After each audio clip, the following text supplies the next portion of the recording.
News 7 Tamil நேயர்களுக்கு வணக்கம். இன்றைய சிறப்பு நேர்காணலில் காங்கிரஸ் கட்சியின் மாநில தலைவர் திருநாவுக்கரசர் அவர்களோடு சந்திக்கின்றோம். வணக்கம் சார். வணக்கம். இன்னைக்கு இருக்கக்கூடிய நிலைமையில் ஆளும் அதிமுக அரசு காங்கிரஸ் திமுகவுக்கு எதிராக ஒரு போராட்டத்தை அறிவிச்சிருக்கிறாங்க. பல்வேறு முழக்கங்களையும் எழுப்பிட்டு இருக்காங்க. இந்த விஷயத்தை எப்படி பார்க்குறீங்க? அதிமுக அரசு அவங்க ஆட்சியில் இருக்காங்க. திமுக எதிர்கட்சி, காங்கிரஸ் எதிர்கட்சி. எங்களை எதிர்த்து என்ன போராட்டம்? எதிர்கட்சி எதிர்த்து நாமளா எதிர்கட்சிகள் ஆளுங்கட்சியை எதிர்த்து போராடுவாங்க. மத்தியில் பிஜேபி இருக்குது, மாநிலத்தில் அதிமுக இருக்குது. நாங்கள் மக்களுடைய பிரச்சனை, பல்வேறு பிரச்சனைகளுக்காக காங்கிரஸோ திமுகவோ கம்யூனிஸ்டுகளோ மற்ற கட்சிகளோ போராடுறோம். ஆளுங்கட்சிக்கு எதிர்கட்சி மேலே என்ன கிரீவன்ஸ், அவங்களுக்கு என்ன குறைபாடு, எது எங்களை எதிர்த்து ஏன் போராடணும்? 2009 அந்த இறுதிக்கட்ட போரில் தமிழர்கள் ஏகப்பட்ட பேர் கொல்லப்பட்டதற்கு இன்னைக்கு இவங்க தான் காரணம், திமுகவும் காங்கிரஸும் தான் காரணம் அப்படிங்கிற ஒரு குற்றச்சாட்டு. அப்போ அதிமுக ஜெயலலிதா என்ன பண்ணிட்டு இருந்தாங்க? இப்போ அதிமுக ஜெயலலிதா உயிரோடு இருந்தாங்க. அந்த அம்மா என்ன சப்போர்ட் கொடுத்தாங்க? என்ன எதிர்ப்பு தெரிவிச்சிருந்தாங்க? என்ன ஏதாவது போராட்டம் ஆர்ப்பாட்டம், பெரிய பலமான எதிர்கட்சி. தமிழ்நாட்டை அவங்க நினச்சா ஸ்தம்பிக்க வச்சிருக்கலாமே. என்ன பண்ணிட்டு இருந்தாங்க? இப்போ ஸ்தம்பிக்க வைக்கிறாங்க. இப்போ என்ன ஸ்தம்பிச்சிருக்கு அவங்க? வைக்கிறாங்கன்னா என்ன வச்சுருக்காங்க? இப்போ ஒன்றும் இல்லையா, அந்த எல்டிடி பிரச்சனையே முடிஞ்சு போச்சு. இப்போ எல்டிடி பிரச்சனை, எல்டிடி பிரபாகரன் கொல்லப்பட்டதுக்கு பிறகு எல்டிடி அங்கே இல்லைங்கிற நிலைமை தானே இருக்குது. அந்த நிலைமையில தான் ஜெயக்குமார் அவர்கள் கூட சொல்லும் பொழுது திமுக காங்கிரஸ் கூட்டு தான் ராஜபக்சே எங்களுக்கு உதவுனதா ராஜபக்சே சொல்லியிருக்காங்க. ஸோ இது இப்போ தான் அப்பட்டமாக இதை ஒரு வாக்குமூலமாக எடுத்து. ராஜபக்சே ஒரு போர் குற்றவாளி, அதில் ஒன்றும் இல்லை. நிறைய பேரை தமிழர்களை விடுதலை புலிகளை மட்டுமல்ல, அப்பாவி தமிழ் மக்களையும் பல பேரை கொன்ன குற்றவாளி அவர். ஸோ அவரை தப்பிச்சுக்கிறதுக்கு மற்ற நாடுகள் மேலே பழி போடுவார். இந்தியா சொல்லுவார், அமெரிக்கா சொல்லுவார். அந்த போர் குற்றவாளிக்கு நீங்கள் தான் உதவுனீங்க அப்படின்னு. அவர் தன்னை காப்பாற்றிக்கிறதுக்கு இந்தியா உதவிச்சு, ரஷ்யா உதவிச்சு, சைனா உதவிச்சு சொல்லிட்டு இருப்பார். அவர் சொல்கிறத ஒரு குற்றவாளி சொல்கிற வாக்குமூலத்தை எப்படி உண்மையான வாக்குமூலத்தமாக எடுத்துக்க வேண்டிய அவசியம் கிடையாது. ஆனால் அதை அவசியப்படுத்துகிறாங்களே அதிமுக. சரி, அது அவங்களுடைய சர்வைவலுக்காக, அவங்க தங்களை காப்பாற்றிக்கிறதுக்காக அவர் சொல்கிறத அவங்களுக்கு சாதகமாக எடுத்துகிட்டு சொல்லிட்டு இருக்கலாம். விடுதலை புலிகள் அல்லது ஈழ மக்கள் பிரச்சனைங்கிறது இன்னமும் நீண்டுகிட்டு இருக்குது. அது இன்னும் பேசுபொருளாக இருக்கிறதுக்கு இந்த மூவர் விடுதலை, 7 பேர் விடுதலை அப்படிங்கிறது ரொம்ப முக்கியமான காரணமாக இருக்குது. பேரறிவாளன் உள்ளிட்டவங்களுடைய விடுதலை ரொம்ப முக்கியமான விஷயமா இருக்குது. இதில் அகில இந்திய தலைமையும் தமிழக தலைமையும் முரண்பட்ட கருத்துக்கள் வச்சுருக்காங்களோ? அது மாதிரி ஒன்றும் முரண்பாடு இல்லை. ராகுல் காந்தி அவங்க விடுதலை ஆகிறதுக்கு சட்ட ரீதியாக உதவ கூட தயாருங்கிற மாதிரியான விஷயங்கள்லாம் பேசியிருக்காங்க. அந்த மாதிரி சட்ட ரீதியாக உதவ தயார்லாம் சொல்லார், சட்டப்படி நடக்கட்டும்னு சொன்னார். அவரை பற்றி கருத்து கேட்குற போது எனக்கு பழிவாங்கும் நோக்கம் இல்லை. அது நேரு குடும்பத்தினுடைய பண்பாடு, கலாச்சாரம். எங்களோட தந்தை கொல்லப்பட்டார், அதுக்கு நான் வருத்தப்பட்டேன். அதே நேரத்தில் பிரபாகரன் இறக்குற போது, கொல்லப்படுற போது என்னுடைய தந்தையை இழந்து நான் என்ன மனநிலையில் கஷ்டப்பட்டனோ அது மாதிரி பிரபாகரனுடைய பிள்ளைகளும் வருத்தப்படுவாங்களேன்னு அவங்களை நினச்சி நான் வேதனைப்பட்டேன். ஸோ அந்த பிரபாகரன் மகன் கொல்லப்பட்டதுலையோ பிரபாகரன் கொல்லப்பட்டதுலையோ எனக்கு எங்கள் அப்பாவை கொண்டவருங்கிறதுக்காக நான் சந்தோஷப்படல. நானும் பிரியங்காவும் வருத்தம் தான் பட்டோம் அப்படின்னு அது பெருந்தன்மையாக அவர் சொல்லியிருந்தார். இப்போ ஒரு ரீசண்ட் தீர்ப்பில் சமீபத்தில் சுப்ரீம் கோர்ட்டு கொடுத்தது, அதை அரசாங்கம் முடிவு பண்ணலாம், விட்டுருங்கன்னு சொல்லலை. அவங்க முடிவு பண்ணலாம். முடிவுன்னா நெகட்டிவாக இருக்கலாம், பாசிட்டிவாக இருக்கலாம், நீங்கள் முடிவு பண்ணுங்கன்னு சொன்னாங்க. அவ்வளோதான், விட்டுருங்க அப்படின்னு அப்படி சொன்னால் கோர்ட்டே சொல்லியிருக்கலாமே. சுப்ரீம் கோர்ட் சொல்லலையே. அதை அடிப்படையாக வைத்து இங்கே இருக்கிற அரசாங்கம் அதனுடைய அமைச்சரவை ஒரு தீர்மானம் போட்டு போட்டிருக்காங்க. இது சரின்னு ஆளுநர் நேரம் நடவடிக்கை எடுத்துருக்கலாமே, ஏன் அவர் வச்சுட்டு இருக்காரு? ஒரு தவறுன்னு சொல்லி இதில் நான் விட மாட்டேன்னு சொல்லலை. அதான் இன்னும் விடலை இல்லை, அதான் சொல்கிறேன். இன்னும் ஆலோசிச்சுட்டு இருக்கலாம். அதுதான் சொல்கிறேன். ஆலோசிக்க வேண்டியனா பிரச்சனைகள் தானே அர்த்தம். நிச்சயமாக பிரச்சனை இருக்குது. அவர் பிரச்சனைகள் தானே ஆலோசிக்கிறாரு. இல்லைன்னா இங்கேருந்து அமைச்சரவை தீர்மானம் போட்ட உடனே அடுத்த நாள் கையெழுத்து போட்டு நான் விடுதலை பண்ணி விட்டுருக்கலாமே. ஏன் நான் டெல்லியில் உள்துறை அமைச்சகத்தை கேட்கணும், டெல்லிக்கு அவங்களே மறுப்பு தெரிவிச்சிருந்தாங்க. சரி, இல்லை சட்ட ஆலோசனை கேட்கணும், வக்கீல்கள்கிட்ட கேட்கணும் அப்படின்னு இன்றைக்கி வரைக்கும் உத்தரவு போடல. இன்ன வரைக்கும் அதில் முடிவெடுக்க இல்லையா? அதுதான் நான் என்ன சொன்னேன்னா, அது மாதிரி பண்ணுறதுங்கிறது இறந்தது ராஜீவ்காந்தி மட்டும் இல்லை, ராஜீவ்காந்தியோட இன்னும் பல போலீஸ் அதிகாரிகள், இன்னும் பொதுமக்கள் பல பேர் அதில் கொல்லப்பட்டிருக்காங்க. அதுலேருந்து 7 பேரில் 4 பேர் வெளிநாட்டுக்காரங்க. அவங்க இந்தியர்கள் கிடையாது. 3 பேர் தான் இந்தியாவை சேர்ந்தவங்க, 4 பேர் ஸ்ரீலங்காவிலேருந்து வந்தவங்க. ஸ்ரீலங்காவிலேருந்து எதுக்காக வந்தவங்க?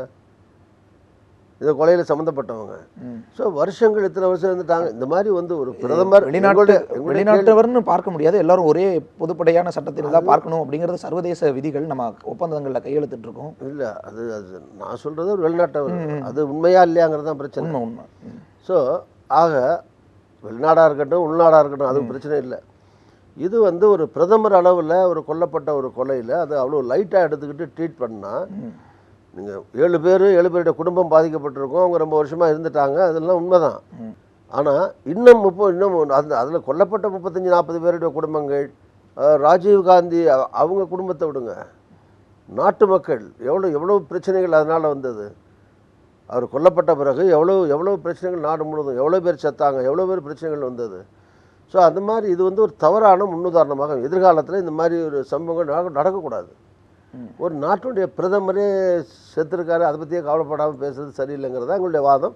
அதுக்கு மேலே சட்டம் தம் கடமை சட்டம். உச்சநீதிமன்றமும் விளக்கம் கொடுத்துருந்தாங்க, எல்லா உயிர்களும் எல்லா குடிமகன்களும் ஒரே ஸ்தானத்தில் தான். சட்டம் எதுவோ எங்களுடைய கருத்தை சொல்லிட்டோம்.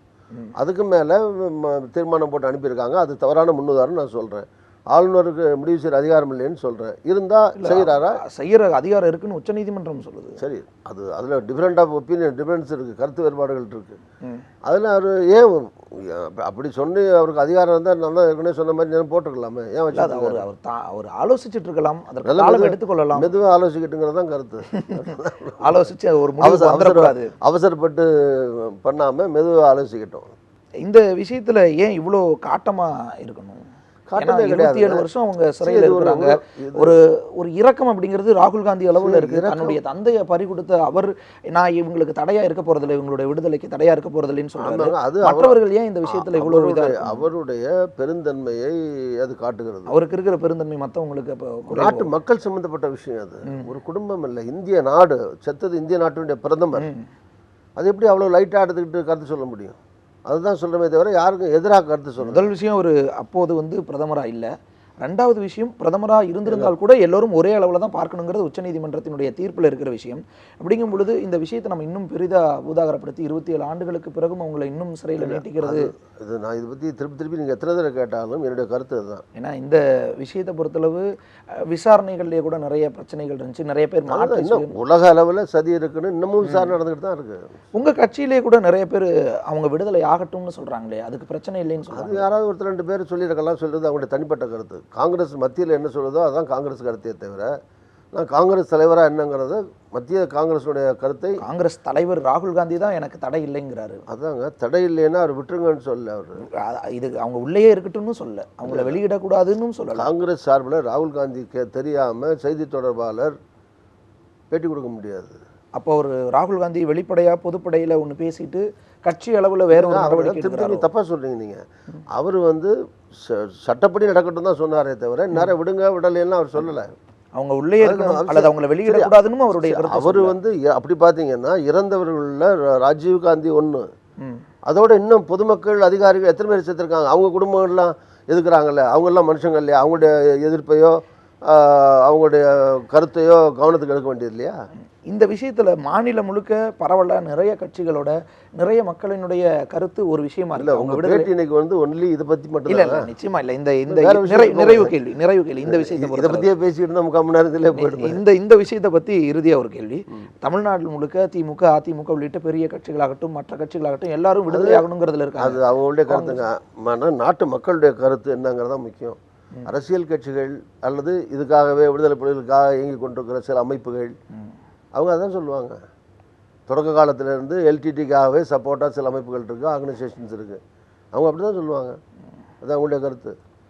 சில அரசியல் கட்சிகள் அது அவங்களுடைய கருத்து. அதுக்காக என் கருத்தை நான் மாற்றிக்கணும்னு அவசியம் இல்லை. இந்த விஷயத்தில் திமுக கூட தன்னோட கருத்து வச்சுருக்காங்க. அவங்களே எதிர்க்கல அல்லது மாற்று கருத்து அவங்களுக்கு வலுவாக காங்கிரஸ் தரப்புலேருந்து வைக்கப்படலை. அது என் வேலை இல்லை. எனக்கு நான் ஏன் மாற்று அவர் கருத்தை அவர் சொல்கிற திமுகவின் சார்பில் திமுக கருத்தை சொல்கிறேன். கூட்டணி கட்சிங்கிறனால. கூட்டணி கட்சின்னா இந்த விஷயம் பொறுத்த வரைக்கும் எல்லாத்துலேயும் எல்லாரும் ஒரே கருத்து. கூட்டணி அப்போ ஒரே கட்சியாகவே இருந்துடலாமே. கட்சியிலே வேறு இல்லை, தேவையில்லையே. திமுக சொல்கிறது தான் நான் சொல்லணும், நான் சொல்கிறது தான் திமுக சொல்லணும், நாங்கள்னு சொல்கிறது தான் கம்யூனிஸ்ட் சொல்லணும், கம்யூனிஸ்ட் சொல்கிறது தான் சிபிஐ சொல்கிறது தான் சிபிஎம் சொல்லணும், சிபிஎம் சொல்கிறது தான் சிபிஎம் சொன்னால் எல்லாம் நாட்டில் ஒரே கட்சி ஆக்கிடலாமே. சமீப காலமாக திமுகவோட பாஜக அதிகமாக இணைத்து பேசப்படுது. ஒருவேளை அவங்க கூட்டணி அமைக்கிறதுக்கான வாய்ப்பு இருக்கும்னுலாம் பூடகமாக எழுதப்பட்டு இருக்கு.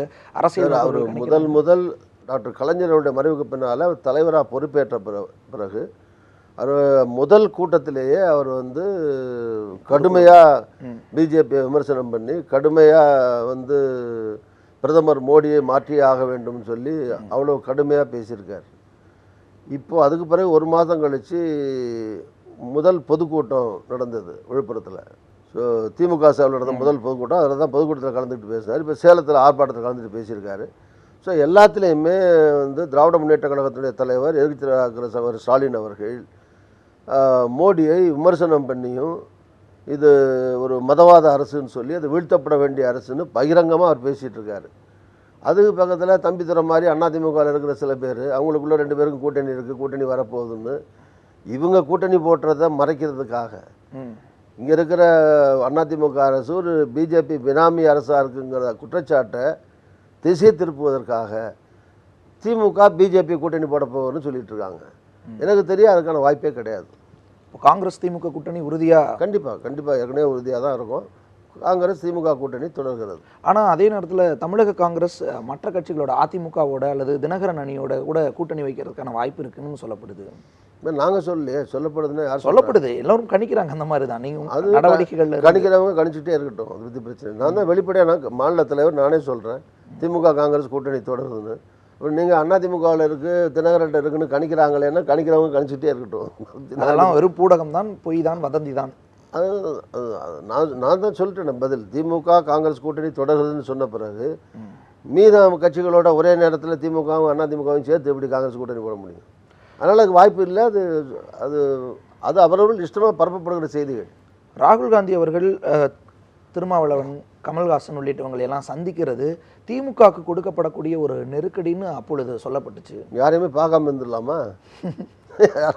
யாராவது தமிழ்நாட்டிலேருந்து தலைவர்கள் பார்க்கணுன்னு ஒரு கட்சி தலைவரை கேட்டால் இல்லைங்க நாங்கள் யாராவது பார்த்தோன்னா இந்த மாதிரியெல்லாம் சந்தேகம் கேள்வி வைப்பாங்க தொலைக்காட்சியில், அல்லது இந்த மாதிரி செய்திகள் வெளியே வரும், அதனால் நான் யாரையுமே பார்க்க தமிழ்நாட்டில் இருந்து வர எந்த கட்சி தலைவரும் பார்க்க மாட்டேன்னு சொல்ல முடியுமா காங்கிரஸ் தலைவர்?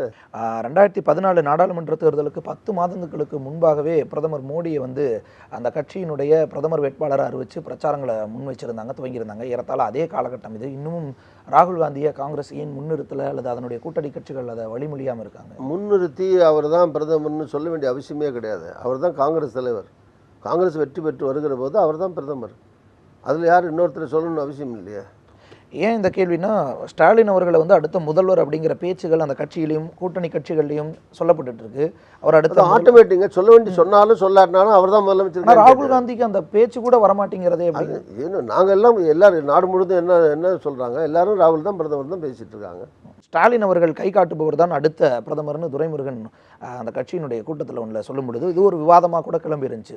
அப்போது ஸ்டாலின் இன்னமும் ராகுலை வந்து ஒரு பிரதமர் வேட்பாளரா அல்லது அந்த நிலையில் வந்து ஏற்றுக்கொள்ளலையா அப்படிங்கிற ஒரு கேள்வி எழுப்பியிருந்துச்சு. அவர் ராகுல் பிரதமர் வேட்பாளர் இல்லைன்னு எப்போ அறிவிச்சிருக்காரா? ராகுல் காந்தியை நான் ஏற்றுக்க மாட்டேன்னு எப்போ சொல்லியிருக்காங்களா? திமுகவோ ஸ்டாலின் அவர்களோ துரைமுருகன் அவர்களோ அவங்க வந்து ஸ்டாலின் திமுக வந்து நாங்கள் வந்து கை காட்டுறவங்க தான் முதலமைச்சர் பிரதமராக வருவாங்க அல்லது நாங்கள் சொல்கிறவங்க தான் பிரதமராக வருவாங்க அப்படின்னு சொல்கிறதுனுடைய நோக்கம் என்னென்னா திமுக பெரும்பான்மை எம்பிக்களை கொண்டு வரணும். ஸோ நாம் வந்து ஒரு டிசைடிங் சக்தியாக அதிகமான எம்எல்ஏக்களோட பிஜேபியை வீழ்த்தக்கூடிய ஒரு சக்தியாக திகழணும், அதுக்கு நிறையா எம்பிக்கள் கொண்டு வரணும் அப்படிங்கிற எண்ணத்தின் வெளிப்பாடு தானே தவிர அது நாங்கள் சொல்கிறாலும் பிஎம்னு சொல்கிற போது அதுக்காக நாங்கள் சொல்கிறோம் அவர் சொல்கிறது ராகுல் காந்தியாகவே இருக்கலாமே. ராகுல் காந்தி இல்லைன்னு அவங்க சொல்லலையே. தமிழக காங்கிரஸை பொறுத்தளவு மத்திய அரசை பாஜக அரசை விமர்சிக்கிற அளவுக்கு தமிழக அரசை அதிமுக அரசை விமர்சிக்கிறது இல்லையோ? ஏங்க கடுமையாக தெரிஞ்சதுன்னு விமர்சனம் இருக்கு. நீங்கள் நியூஸ் போடுறதுல நான் என்ன பண்ண முடியும்? கடுமையாக ஊழல் அரசு எடப்பாடி அரசு அல்லது பன்னீர்செல்வம், விஜயபாஸ்கர், இந்த இன்னொரு மந்திரி வந்திருக்கு வேலுமணி, எல்லா மணி மேலேயும் மணி குற்றச்சாட்டு இருக்குன்னு தினம் விமர்சனம் பண்ணிட்டு தான் இருக்கோம். அதுக்காக போராட்டம் நடத்திட்டு தான் இருக்கோம். நான் இன்னும் சொல்ல போனால் கடுமையாக மேலே வந்து காவி ஆட்சி, கீழே ஸ்டேட்டில் ஆவி ஆட்சி நடக்குது, அம்மா பேரை சொல்லிட்டு கூத்தடிக்கிறாங்கன்னு சொல்கிறேன். இதோட என்ன ரொம்ப ஒரு கேவலமான ஆட்சி நடக்குது, மோசமான ஆட்சி நடக்குதுன்னு தினம் விமர்சனம் பண்ணிட்டு தான் இருக்கேன். ஜெயலலிதா ஆவி கூட பேச ஆசைப்படுகிறேன்னு சொல்லியிருந்தீங்க. பேசுகிறதா இருந்தால் என்ன பேசியிருப்பீங்க? முதல்ல ஆவியே இல்லையே. நான் சும்மா ஆவியோட பேசுகிறதுக்கு வாய்ப்பும் கிடையாது. இவங்க போய் நாங்கள் ஆவிகிட்ட பேசுகிறேன்னு சொல்லிட்டு இருந்ததுனால அது கிண்டலுக்காக கேலிக்காக சொன்னதே தவிர நான் ஆவியிலோட பேசுகிற வித்தையெல்லாம் இன்னும் கற்றுக்கல. யாராவது தெரிஞ்சால் அதை கற்றுக்கிட்டு அப்புறம் என்ன கேட்பேன்னு சொல்கிறேன் உங்கள்கிட்ட. தமிழகத்தை பொறுத்தளவு தொடர்ச்சியாக ஒரு முக்கியமான விஷயம் நடந்துட்டு இருக்கு. அது கருத்து ரீதியாக தமிழக அரசையோ அல்லது காவல்துறையோ அல்லது ஹைகோர்ட்டையோ விமர்சிக்கிறது, இந்த மாதிரியான விஷயங்கள் சாதி ரீதியில் மத ரீதியிலான பிரச்சனைகள் எல்லாம் தொடர்ந்து மேடைகளில் பொதுத்தளத்தில் இருக்கிறவங்க பேசிக்கிட்டு இருக்கிறாங்க. சரி, ராஜாவாக இருக்கட்டும், எச் ராஜா அல்லது பிஜேபி தலைவர் தமிழிசை, இந்த மாதிரி ஒரு சில அந்த கட்சியினுடைய முன்னணியில் இருக்கக்கூடியவர்கள். எச் ராஜா வந்து ஒரு அகில இந்திய செயலாளராக இருக்கார், அங்கே பிஜேபியில் பொறுப்பில் இருக்கார். இப்படி இருக்கக்கூடிய இவங்களே ஆட்சிக்கு வர்றதுக்கு முந்தி பேசுனது, இப்போ ஆட்சிக்கு வந்த பிறகு பேசுகிறது பார்த்திங்கன்னா, இந்த ஆட்சியில் இருக்கோங்கிற ஒரு அகங்காரம் அந்த பேச்சில் அந்த தெரியுது, ஒரு ஆணவம் தெரியுது. மாநிலத்தில் போகிற போது யாரோ ஒருத்தர் கருத்துச்சோறு, அதுவும் ஒரு காலேஜில் படிக்கிற ஒரு பொண்ணு, அது ஏதோ ஒரு கருத்து சொன்னிச்சுங்கிறதுக்காக உடனடியாக பிடிச்சி அவரை அரெஸ்ட் பண்ணி உள்ளே போடுறது. அது மாதிரி இப்போ திருமுருகன் காந்தி ஏதோ கருத்து சுதந்திரத்துக்காக அவங்கள பிடிச்சி வந்து அரெஸ்ட் பண்ணுறது. நேற்று ஏதோ ஒரு ஆட்டோக்காரர் பின்னாடி சத்தம் போட்டாருங்கிறதுக்காக பின்னாடி நிற்கிறவங்க போட்டு அடிக்கிறது, அப்புறம் அவங்க வீட்டில் போய் வருத்தம் தெரிவிக்கிறது. ஸோ இது ஒரு பக்கம். இன்னொரு வயலன்ஸில் ஈடுபடுறது. ஸோ இன்னொரு பக்கம் எச் ராஜா மாதிரி ஆட்கள் வந்து நீதிமன்றத்தை, நீதிபதிகளை தரக்குறைவான வார்த்தைகளால் விமர்சிக்கிறது. காவல்துறையில் ஓகே, டிஜிபி மேலே குற்றச்சாட்டு இருக்குது அல்லது அவர் மேலே ரைட் நடக்குது, டிஜிபி ராஜினாமா பண்ணுன்னு சொல்லலாம். தமிழ்நாட்டில் 1,00,000 போலீஸும் ராஜினாமா பண்ணு அப்படின்னா அப்புறம் யார் ஆர்எஸ்எஸ்ஸாக இருக்காங்களா வச்சுக்கிட்டா மக்களுக்கு பாதுகாப்பு கொடுக்க முடியும்? எல்லா போலீஸ் ஸ்டேஷனையும் யார் பிஜேபிக்காரங்க சப் இன்ஸ்பெக்டர் வந்து உட்காந்துக்குவாங்களா? பேசுகிற போது ஒரு அர்த்தம் இருக்கணும். 1,00,000 எதுக்கு உடுப்பு உங்களுக்கு? எதுக்க போலீஸ் அதிகாரிகள் நின்று இவர் வந்து தடையை மீறி போகிறாரு, தடையை மீறி போனால் கைது செய்யுன்னு சொல்லலாம். ஒன்று பெர்மிஷன் வாங்கிட்டு போகணும். தடையை மீறும்போது மறிச்சா தடையை மீறுவேன், அப்போ காவல்துறை அரெஸ்ட் பண்ணுங்க, கொண்டு போங்க. ஸோ அவரோட சண்டை போட்டு உன் சட்டையை கழட்டு, உன் பனியனை கழட்டு, என்ன உனக்கு எதுக்கு யூனிஃபார்ம்னு பேசிக்கிட்டு இருந்தா ஒரு டிஎஸ்பி இன்ஸ்பெக்டரும் ஆட்சியில் இருக்கிறனால நிற்கிறாங்க. இல்லைன்னா ஆட்சியில் இல்லைன்னா என்ன நடந்துருக்கும்? கழுத்தலையை வச்சு எடுத்துகிட்டு போயிருப்பாங்க. சமீபத்தில் கருணாஸ் அவர்கள் சட்டமன்ற உறுப்பினர் பேசும்பொழுது சாதி ரீதியிலான பேச்சுகள் இருந்துச்சு. தமிழகம் முழுக்க இந்த மாதிரியான விஷயங்கள் அதிகரிக்குதோ, அதற்கு சட்டமன்ற உறுப்பினர்களே இப்படியான பேச்சையெல்லாம் பேசுகிறத எப்படி அணுகிறீங்க? நான் பார்த்தேன், அது எனக்கே ஏற்புடையதாக இல்லை. ஜாதி பேரை சொல்லி பேசுகிறது, அந்த ஜாதி இந்த ஜாதின்னு சொல்லி நிறையா பேர் ஜாதிக்கு சங்கம் நடத்துகிறாங்க. சில பேர் அந்த ஜாதியை அடிப்படையாக வச்சு கட்சி நடத்துகிறாங்க. அந்த ஜாதிக்காக, அது அவர் எந்த ஜாதியாக இருக்கட்டும், அந்த ஜாதியினுடைய வளர்ச்சிக்காகவோ அந்த ஜாதியுடைய நலனுக்காகவோ நான் அதுக்காக இருக்கேன்னு ஒருத்தர் யாராவது பேசுனாங்கன்னா பேசணும், அதுக்கான உரிமை இருக்குது. ஆனால் மற்ற ஜாதிகளை விமர்சனம் பண்ணுறதோ, கம்பேர் பண்ணுறதோ, தரக்குறைவாக பேசுகிறதோ, அட்டாக் பண்ணுறதோ அது கண்டிப்பாக ஏற்புடையதே கிடையாது. இது ஒரு ஜனநாயக நாட்டில் இந்த மாதிரி துவேஷங்களை பரப்பக்கூடாது. இதுக்கு முற்றுப்புள்ளி வைக்கணும். தொடர்ச்சியாக தமிழகத்தில் வந்து மத்திய அரசை விமர்சிக்கிற அல்லது மத்திய அரசு கொண்டு வரக்கூடிய திட்டங்கள் மீதான விமர்சனங்களின் போது அவங்களுடைய பதில் என்னவா இருக்குன்னா, இதெல்லாம் காங்கிரஸ் சமயத்தில் கொண்டு வரப்பட்டது, காங்கிரஸ் ஆட்சி காலத்தில் கொண்டு வரப்பட்டது, நெடுவாசல்லேருந்து மீத்தேன்லேருந்து எல்லா விஷயங்களையுமே அப்படி தான் அவங்க சொல்கிறாங்க. அவங்க எதுக்கு தான் ஆட்சிக்கு வந்தாங்க? இப்போ காங்கிரஸே தொடர விட்டுட்டு எதிர்க்கட்சியாக இருந்துக்க வேண்டியதானே? வந்து 4.5 வருஷம் முடிஞ்சு 5 வருஷம் ஆக போதில்ல. பிஜேபி எதுக்காக ஆட்சிக்கு வந்தாங்க? காங்கிரஸ் செய்கிறது தவறுகள்னு சொல்லித்தானே ஆட்சிக்கு வந்தாங்க. இப்போ காங்கிரஸ் தவறாக செய்திருந்தால் தவறான விஷயங்களை நிறுத்திட்டு நல்ல விஷயங்களை செய்ய வேண்டியதானே? அதே தொடர்ந்துட்டு அல்லது எதையோ ஒன்று செய்துட்டு இது காங்கிரஸ் போட்டது, காங்கிரஸ் நினச்சது, காங்கிரஸ் ஆரம்பித்து வச்சது, அதுக்காக நாங்கள் பண்ணுறோம், நீங்கள் ஒன்றுமே பண்ணாததுக்கு எதுக்கு ஆட்சிக்கு வரணும்? இன்னும் 500 1000 எதுக்காக ஒழிச்சாங்க? பெரிய தொகை. கருப்பு பணத்தை ஒழிக்கிறது. கருப்பு பணத்தை ஒழிக்கிறதுக்கு இந்த பணம் இருந்துச்சுன்னா அது பெரிய கரன்சி. அது 1000 ரூபாங்கிறது பதுக்கிறவனுக்கு ஈஸின்னு சொல்லி 2000 ரூபா அடிக்கலாமா? 1000 ரூபா பதுக்கிறது ஈஸியாக, 2000 ரூபா பதுக்கிறது ஈஸியாக? இப்போ எவன் வீட்டில் ரைட் நடந்தாலும் 2000 எடுக்கிறாங்களே, 2000 ரூபா கட்டாதானே எடுக்கிறாங்க. 2 கோடி 3 கோடி 150 கோடி. ஆனால் இதையெல்லாம் ஆரம்பத்திலேயே காங்கிரஸ் வலுவாக எதிர்த்திருக்கலையோ? இல்லை, காங்கிரஸை கேட்டால் ஒன்றும் தாங்க. ராத்திரியோட ராத்திரி அவங்க மந்திரி சபைக்கே தெரியாது. பணம் டிமானிட்டேஷன் கொண்டு வரும்போது அருண் ஜேட்லிக்கு தெரியுமாங்கிறதே சந்தேகம். மந்திரி சபைக்கே சொல்லாமல் ராத்திரியோட ராத்திரியாக சர்வாதிகாரி மாதிரி அறிவித்தார்.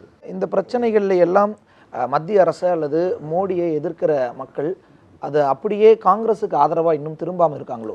அது திரும்ப தேர்தல் நேரத்தில் மக்கள் வந்து தினம் ரோட்டுக்கு வந்து போராட மாட்டாங்க. அந்த கட்சி டிமானிட்டைசேஷனுக்கு அடுத்து நடந்த 5 மாநில தேர்தலில் பாஜக வெற்றி பெற்றுச்சு. அதற்கு அடுத்தடுத்த தேர்தல்களையும் வெற்றி பெற்றுட்டு இருந்தாங்க. மாநில தேர்தல்ங்கிறது வேற விஷயம். அது மாநில தேர்தலுங்கிறது அந்த மாநிலத்தில் இருக்கிற மாநில கட்சிகள், சம்மந்தமில்லாத கட்சியெல்லாம் கூட ஆட்சிக்கு வருது. பிஜேபியும் வராது, காங்கிரஸும் வராது. அங்கே ஏதாவது ஒரு ரீஜனல் பார்ட்டி பலமாக இருந்தால் அவங்க ஆட்சிக்கு வந்துடுறாங்க. அவங்க யாரை ஆதரிக்கிறாங்கன்னு சொல்கிறது? பிஜேபி ஆதரிக்கிறான்னு சொல்கிறதா, காங்கிரஸ் ஆதரிக்கிறான்னு சொல்கிறதா? அந்த மக்கள் மோடி எதிர்ப்பு அப்படிங்கிறது ராகுல் ஆதரவுன்னு இன்னும் மாறலையோ அப்படிங்கிற ஒரு மாறிட்டுக்குன்னு போட்டிருக்காங்க. போன தடவை 15% 20% சொன்னவங்க இப்போ 46% ராகுல் காந்தி அவர்களுக்கு ஃபேவராக வந்திருக்குன்னு சில சர்வே வருது. உங்களுடைய தலைவர் பதவிக்கு மேலே வந்து ஒரு கத்தி தொங்கிக்கிட்டே இருக்கா? எனக்கு ஒன்றும் தெரியல, கத்தியும் தெரியல, கம்பும் தெரியல. ஏன்னா ரொம்ப விமர்சனங்களுக்கு உள்ளாக்கப்பட்டுக்கிட்டே இருக்கிறீங்க. பதவியில் இருக்கவங்கன்னா விமர்சனம் பண்ண தான் செய்வாங்க. பதவியில் யார் இருந்தாலும் பதவியில் இருக்கிறவங்களுக்கு காங்கிரஸ் தலைவருங்கிறது ஒரு முக்கியமான பதவி. தமிழ்நாட்டில் திமுக, அண்ணா திமுக இந்த 2 கட்சிகளுக்கு அடுத்தபடியாக பெரிய கட்சிங்கிறது காங்கிரஸ் கட்சி. பாக்கி எத்தனை கட்சி இருந்தாலும் சில கட்சிகள் வந்து சில ஏரியாவில் தான் இருக்கும். சில பகுதிகள் இருக்கிற கட்சி, சில மத அடிப்படையில் இருக்கிற கட்சி, சில ஜாதிகளை முன்னிலைப்படுத்துகிற கட்சி. அது மாதிரி தமிழ்நாட்டில் 50 கட்சி இருந்தாலும் அந்தந்த கட்சிகளுக்கு லிமிட்டேஷன்ஸ் இருக்குது. மாநிலம் முழுதும் இருக்கிற கட்சி, எல்லா கிராமத்தில் இருக்கிற கட்சின்னு பார்த்தீங்கன்னா திமுக, அதிமுக, காங்கிரஸ் தான். அது ஜெயலலிதா காலத்துக்கு பின்னாடி, ஜெயலலிதா மறைவுக்கு பின்னாடி அதிமுகவும் இப்போ 2ஆக உடஞ்சிருக்கு. அப்போ அப்படி பார்த்தீங்கன்னா நியாயமாக வந்து காங்கிரஸ் தான் 2வது பெரிய கட்சி. இப்போது அகில இந்திய கட்சின்னு பார்த்தீங்கன்னா தமிழ்நாட்டில் பிஜேபிக்கு செல்வாக்கே கிடையாது, ஓட்டு வங்கி கிடையாது. இப்போ அகில இந்திய கட்சின்னு பார்த்தா தமிழ்நாட்டில் பெரிய கட்சினா காங்கிரஸ் கட்சி தான், அகில இந்திய கட்சிகள், மாநில கட்சிகள் விட்டுட்டு. ஸோ இப்படி ஒரு முன்னிலையில் இருக்கக்கூடிய முக்கியமான நாட்டை ஆளக்கூடிய ஒரு கட்சி, 130 வருஷம் வரலாறு உள்ள ஒரு கட்சி, பெருந்தலைவர் காமராஜர் போன்ற தலைவர்களிடம் நடத்திய ஒரு கட்சியினுடைய தலைவராக இருப்பது என்பது பெரிய விஷயம். அது அந்த வாய்ப்பை தலைவருக்கு ராகுல் கொடுத்துருக்கிறாரு. ஸோ என் தலைமையை ஏற்றுக்கொள்ள முடியாதவர்கள், விரும்பாதவர்கள் விமர்சனங்கள் செய்கிறது வந்து அதை நான் சர்வசாதாரணமாக எடுத்துக்கிறேனே தவிர அதுக்கு நான் எனக்கு தலைவர் ராகுல் காந்தி, தமிழ்நாட்டுக்கு நான் தலைவர். எனக்கு கீழே இருக்கிற யாராவது என்னை பிடிக்காம விமர்சனம் பண்ணால் எனக்கு கீழே இருக்கவங்களை பற்றி நான் ஏன் கவலை பண்ணணும்? நீங்கள் பாஜகவுக்கு போயிட்டா காங்கிரஸுக்கு நல்லதுன்னு EVKS இளங்கோவன் விமர்சிச்சிருந்தாங்க. நான் அப்பயே பதில் சொல்கிறேன். என் எதிர்காலத்தை பற்றி நான் பார்த்துக்கிறேன், உங்கள் எதிர்காலத்தை நீங்கள் பார்த்துங்கன்னு நான் அப்பயே சொல்லிட்டேன். தலைமையின் மீதான இப்படியான விமர்சனங்கள் ஒரு கட்சியை பலவீனப்படுத்தாதா? தலைமைத்துவத்தை அது தலைமையும் பலவீனப்படுத்தாது, என்னையும் பலவீனப்படுத்தாது, சொல்கிறவங்கள தான் பலவீனப்படுத்தும். கூடிய விரைவில் வேற ஒரு தலைவர் வருவாங்க அப்படின்னு அது சில பேர் ஆசையாக இருக்கலாம், சில பேர் ஆசையாக இருக்கலாம். அந்த ஆசைகள் பூரா நிறைவேறும்னு சொல்ல முடியாது. இப்போ உங்களை விமர்சிக்கக்கூடியவங்க, அதாவது மாநில தலைவரை விமர்சிக்கக்கூடியவங்க மேலே ஏன் இன்னும் நடவடிக்கைகள் எடுக்க? எதுக்கு நடவடிக்கை எடுக்கணும்? காங்கிரஸ் ஒரு ஜனநாயக கட்சி, பெரிய கட்சி, ஜனநாயக நம்பிக்கையுள்ள கட்சி. அவங்க பண்ணுற விமர்சனங்கள் கட்சிக்கு வந்து இப்போ கட்சி விரோத நடவடிக்கையாக தானே கொல்லப்படும். கட்சி விரோதம் இல்லை, ஏன் எனக்கு விரோத நடவடிக்கை என்ன எடுத்துக்கிறேன், அவ்வளோதான். எனக்கு விரோதம் திருநாவுக்கரசு சரியாக செயல்படுன்னு ஒருத்தர் சொன்னால், திருநாவுக்கரசர் சாதாரண மனிதர், தனி மனிதர், அவர் ஒரு கட்சியினுடைய தலைவர். நான் சரியாக செயல்படுற போது, கட்சி தொண்டர்கள் அதை நம்புகிற போது, ஏற்றுக்கொள்ளுகிற போது, பொதுமக்கள் அதுக்கு ஆதரவு தருகிற போது, யாரோ ஒருத்தர் கண்ணை மூடிக்கிட்டு திருநாவுக்கரசர் சரியாக செயல்படலேன்னு சொன்னால் அது அவர் கருத்து. அதை நான் ஒதுக்கிட்டு போயிட்டே இருக்கணும். அதுக்காக நடவடிக்கை எடுக்க வேண்டிய அவசியம் கிடையாது. காங்கிரஸ் இன்னைக்கு ஒரு 2வது பெரிய கட்சியாக இருக்குன்னு சொல்லியிருந்தீங்க. அந்த அடிப்படையிலிருந்து பார்க்கும் பொழுது வரக்கூடிய நாடாளுமன்ற தேர்தலாகட்டும் அல்லது மற்ற தேர்தல்களாகட்டும், காங்கிரஸ் தலைமையில் ஒரு கூட்டணியை உருவாக்கி இங்கே ஒரு மாநிலத்தில் ஒரு மிகப்பெரிய கட்சியை வளர்த்து எடுக்கிறதுக்கான வாய்ப்பு இருக்குதோங்கிற ஒரு கேள்வி வருது. அதை ஏன் செய்யலைங்கிற ஒரு ஐயம் வருது. இல்லை, ரியாலிட்டி என்னென்னா, யதார்த்தம் என்னென்னா, தமிழ்நாட்டில் பெரிய கட்சின்னு பார்த்தா நான் சொன்னேன் திமுக பெரிய கட்சி, காங்கிரஸ் அகில இந்திய அளவில் பெரிய கட்சி, அகில இந்திய கட்சி, திமுக மாநில கட்சி. அந்த மாநிலத்துக்குள்ளே திமுக தான் பெரிய கட்சி. திமுகவோட காங்கிரஸ் தமிழ்நாட்டில் பெரிய கட்சின்னு நான் சொல்ல தயாராக இல்லை. அதனால் இப்போ காங்கிரஸ் லீட் எடுத்து காங்கிரஸ் தலைமையில் தான் கூட்டணி அமைக்கணுங்கிற கட்டாயம் இல்லை. கட்டாயம் இல்லை, அதற்கான வாய்ப்பு இருக்குது. நீங்கள் சொன்னதுலேருந்து வாய்ப்பு நாங்கள் வந்து இப்போ திமுகவோட இருக்கிற போது திமுக தான் பெரிய கட்சி, திமுக கலந்து தான் முடிவு பண்ண முடியும். இல்லை, இப்போ இந்த கூட்டணியை அறிவாலயம் முடிவெடுக்குமா அல்லது டெல்லி முடிவெடுக்குமாங்கிற கேள்வி. எல்லோரும் சேர்ந்து முடிவு பண்ணுவோம், அறிவாலயமும் டெல்லியும் சேர்ந்து முடிவு பண்ணுவோம். எங்கே இது கூட்டணி தானே, எங்கே இது முடிவு எடுக்கும்? எங்கே? சென்னையில் தான் முடிவு பண்ணணும். டெல்லியிலேருந்து பிரதிநிதிகள் வருவாங்க, எல்லோரும் பேசி முடிவு பண்ணுவோம். அதான். உங்களுடைய வருகைக்கும் நீங்கள் எங்களோட பகிர்ந்து கொண்ட கருத்துக்களுக்கும் மிக்க நன்றி. நன்றி, வணக்கம். மீண்டும் ஒரு சிறப்பு நேர்காணலில் சந்திக்கலாம். வணக்கம்.